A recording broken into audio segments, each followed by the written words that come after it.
Salutations et bienvenue pour un nouvel épisode de Bazar du Bizarre. Pour ce numéro, on balaye de la main les super-héros aseptisés de Marvel, les films en dents de scie d'ici, et on laisse les grandes personnes faire des bons films. Place à Darkman de Sam Raimi. Now, crime has a new enemy, and justice has a brand new face. He has the power to look like any man, There's two of both sons of witches! but he is unlike any man. From director Sam Raimi. Darkman. Darkman est un métrage sorti le 24 août 90 aux USA et au Canada, puis le 14 novembre en France. Il fut écrit puis réalisé par Sam Raimi. Et oui, Spider-Man n'est pas le premier film de super-héros du dieu de la shaky cam et du travelling shot. L'idée de Darkman découle de l'amour que porte Raimi pour les films d'horreur d'Universal des années 30-40, et son envie de développer de nouvelles histoires de ces personnages iconiques. Suite à un refus des droits sur le personnage de The Shadow, il décide de créer son propre protagoniste en puisant dans les films The Shadow donc, mais aussi du Fantôme de l'Opéra et Elephant Man. Il réessayera en 2006 de récupérer les droits du personnage, créé par Street Smith avec Michael Uslan, producteur de tout ce qui peut se faire sur Batman, en vain cependant. Il est fasciné par le fait qu'un héros peut avoir une nature hideuse, mais pour autant réalise des actions nobles et louables. Désireux de réaliser son film, il écrit une nouvelle de 30 pages où le héros a perdu son visage et veut voler celui des malfrats qui l'ont détruit. Le titre est déjà The Darkman.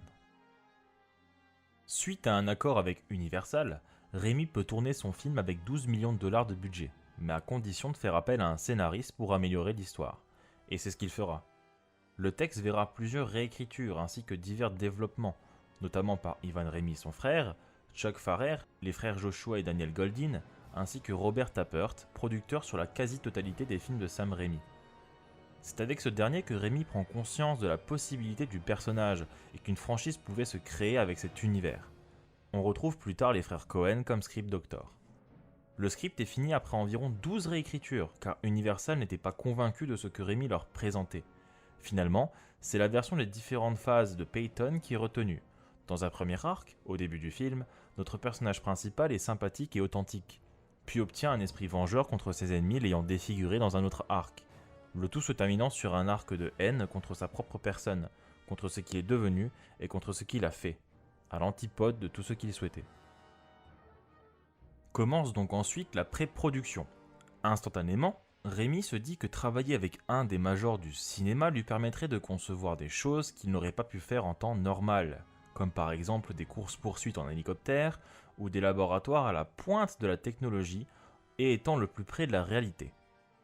Il se verra allouer en finalité 14 millions d'euros pour le film, ainsi qu'un calendrier plus long et plus de SFX.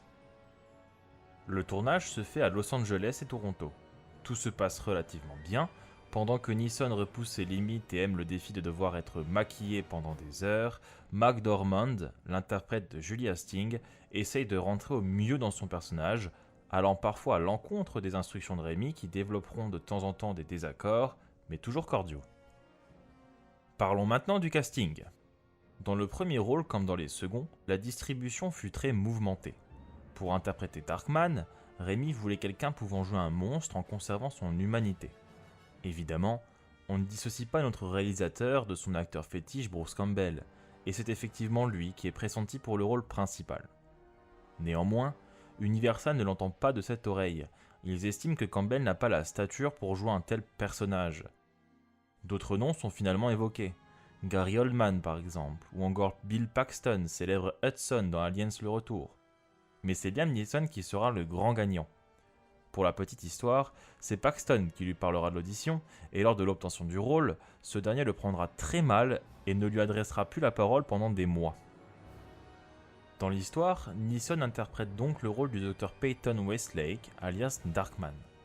C'est un scientifique reconnu dans le milieu et travaille sur un nouveau procédé de peau synthétique pour aider les victimes de brûlures. Il est attaqué par la pègre locale car sa petite amie détient un document important incriminant Louis Stracke Jr., le boss des malfrats. Peyton reçoit donc une poignée d'hommes de main qui cherchent à mettre la main sur le dossier dans son laboratoire. Ils finiront par tuer son assistant, brûleront les mains de Westlake et lui mettront la tête dans de l'acide. Pour finir, il le laisse pour mort après avoir fait exploser son laboratoire. Avec le souffle de l'explosion, le docteur se retrouve dans la rivière non loin de son lieu de travail et sera reconnu comme John Doe lors de son entrée à l'hôpital. Là-bas, on lui sectionne les nerfs pour ne plus subir les brûlures. Cela sera une bénédiction ainsi qu'une malédiction pour lui. Il ne subit effectivement plus la douleur, mais n'a plus du tout la sensation de toucher. Il développe une force surhumaine et les blessures ne l'handicapent plus, mais fait preuve de soucis mentaux par la même occasion. Il faut savoir que Neeson, dans un souci de perfection, est parti à la rencontre de grands brûlés au sein de la Phoenix Society of Burn Survivors, afin de comprendre l'état d'esprit de ces malheureuses personnes et d'être le plus juste dans son jeu. Du côté de l'actrice principale, plusieurs noms sont aussi suggérés. On retrouve dans la liste Kelly Lynch, Demi Moore, Bridget Fonda ou encore une certaine Julia Roberts qui avait eu le poste convoité. Cependant, elle ne donnera pas suite au rôle de Julie Hastings, ayant eu la première place dans le film Pretty Woman de Gary Marshall. Et c'est finalement Frances McDormand, déjà apparue dans Mort sur le grill de Sam Raimi, qui sortira propriétaire du rôle de la jeune avocate. Pour les seconds rôles, nous retrouvons Jesse Lawrence Ferguson, déjà apparue dans Prince des Ténèbres de John Carpenter, Boys and the Hood, La Loi de la Rue avec Ice Cube, et Buckaroo Banzai pour ne citer que. Aaron Lustig, acteur prolifique ayant joué dans Édouard aux mains d'argent, Le jour d'après d'Emmerich et dans beaucoup de séries à succès des années 90-2000.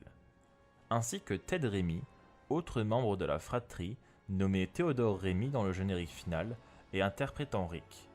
On croisera aussi par la même occasion William Lustig, les frères Cohen, John Landis et Neil McDonough, interprète du lieutenant Buck dans la série Band of Brothers de Spielberg. Place maintenant à l'équipe technique.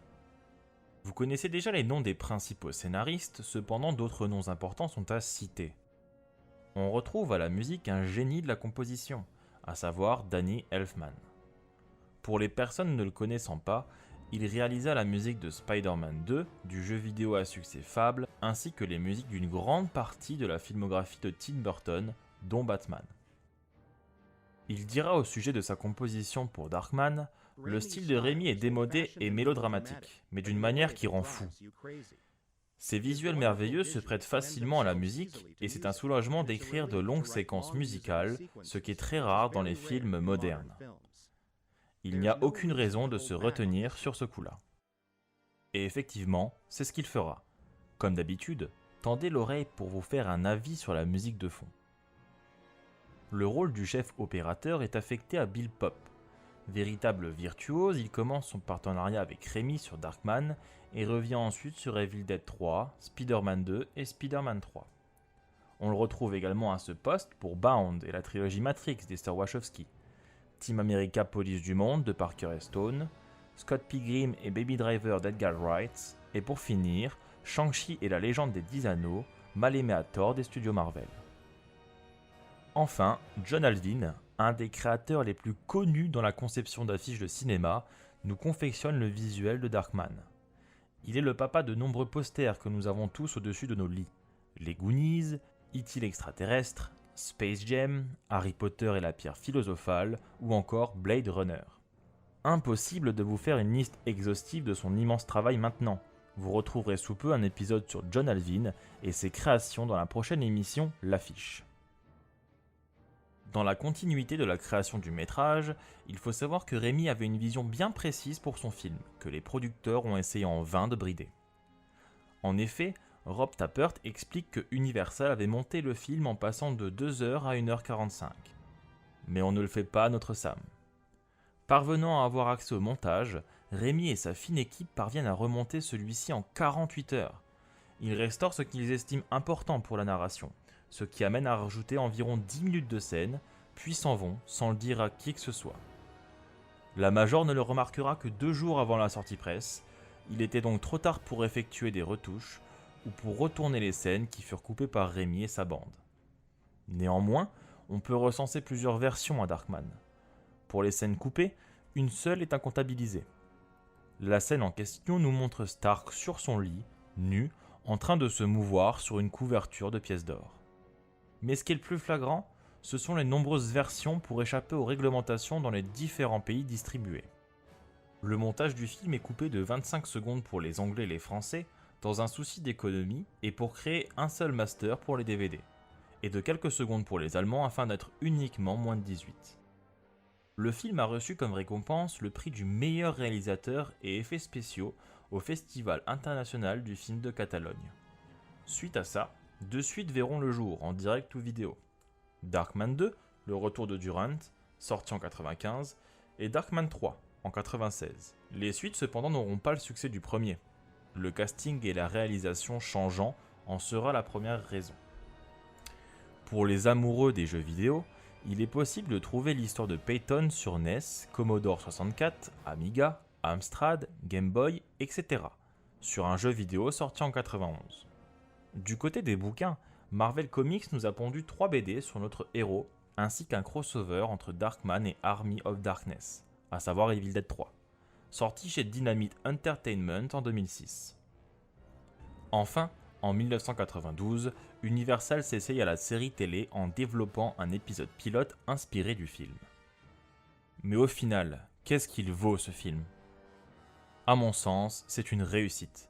Autant dans le paysage super-héroïque pour l'avant-gardisme dont il fait preuve avec la sortie de Batman un an plus tôt, mais aussi pour démontrer qu'on peut faire des vrais films de super-héros dans un style noir, dans un style de vigilante. Mais c'est tout autant une réussite dans la filmographie volumineuse de Sam Raimi, prince du film de genre, avec à son actif la réalisation d'Evil Dead 1 et 2, ainsi que Mort sur le Grill lors de la sortie de Darkman. En plus de réaliser un film noir comme il les aime, il remet au goût du jour des recettes propres aux films bis et fantastiques. Le monstre de foire et la demoiselle, l'amour impossible, ou encore la vengeance invisible. Raimi signe ici un pilier de ce qu'est notre cinéma moderne. Véritable oublié des films de super-héros, il est un des ancêtres importants qui ont donné naissance à des Watchmen, The Dark Knight ou encore le dernier Batman de Matt Reeves. Les acteurs, même si à leurs prémices, sont réellement bons, et on sent toute l'intensité mise ainsi que la volonté de bien faire, comme expliqué plus tôt avec le travail de recherche fait par Liam Neeson sur son propre rôle. Toute la force engendrée dans le film en fait un produit artistique généreux, dans une réelle volonté de faire un univers nostalgique mais unique, destructeur mais créateur, noir mais lumineux.